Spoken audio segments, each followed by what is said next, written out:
Oke, setiap akhir tahun pasti deh ada satu hal yang nggak pernah absen dari berita dan obrolan kita, kenaikan upah minimum.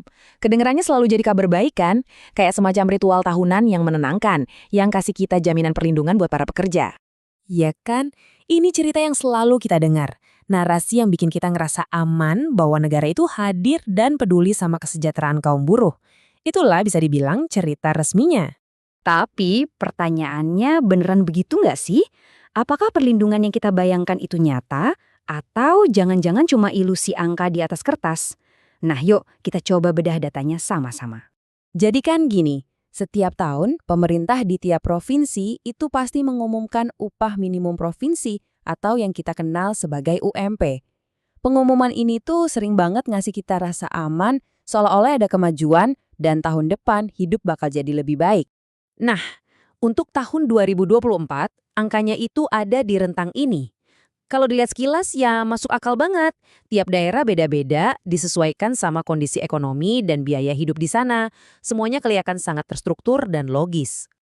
Oke, sampai sini kelihatannya semua baik-baik aja. Tapi, coba deh kita dalemin lagi. Kita bandingkan angka-angka resmi tadi sama kenyataan hidup sehari-hari. Karena disinilah cerita yang sesungguhnya dimulai. Pertama-tama, untuk bisa membandingkan kita butuh patokan yang jelas dong, bukan kira-kira, tapi data real dari Badan Pusat Statistik. BPS punya data soal berapa sih uang yang benar-benar dihabiskan satu keluarga, rata-rata di Indonesia, yang isinya 4 orang, tiap bulan cuma buat kebutuhan hidup. Dan ternyata angkanya itu sekitar 4 juta rupiah per bulan. Ingat ya, ini bukan angka buat hidup mewah atau foya-foya. Ini potret nyata pengeluaran masyarakat kita buat makan, transportasi, sewa rumah, dan kebutuhan dasar lainnya. Nah, sekarang coba kita jejerin deh datanya. Di sini nih mulai kelihatan ceritanya.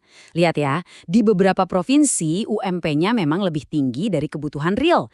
Itu bagus. Tapi di banyak provinsi lain, UMP yang ditetapkan ternyata jauh di bawah angka kebutuhan 4 juta tadi. Ada selisih, bahkan selisih yang gede banget. Tapi tunggu dulu. Kesenjangan tadi itu baru lapisan pertama. Sekarang kita masukin satu data lagi yang benar-benar bakal membuka mata kita, yaitu garis kemiskinan resmi. Jadi, menurut BPS, sebuah keluarga itu secara statistik dianggap miskin kalau pengeluaran mereka per bulan di bawah angka ini, sekitar 2,9 juta rupiah. Ini adalah batas paling minimal untuk bisa bertahan hidup. Di bawah ini artinya miskin. Dan di grafik ini, semuanya jadi jelas banget. Coba perhatikan. Kebutuhan real untuk hidup itu ada di angka 4 juta rupiah. Tapi, upah minimum di banyak daerah cuma sekitar 3 juta rupiah. Dan yang lebih bikin kaget, angka upah minimum itu nempel banget sama garis kemiskinan yang 2,9 juta rupiah. Tipis banget bedanya. Jadi, apa artinya ini semua? Poin kuncinya adalah, upah minimum itu kayaknya nggak didesain biar pekerja bisa hidup enak dan layak. Tapi lebih berfungsi untuk sekedar menjaga mereka biar secara statistik nggak masuk ke dalam kategori miskin.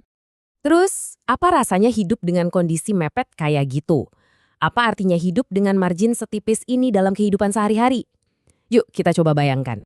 Secara status, di KTP, di data pemerintah, mereka itu tidak miskin.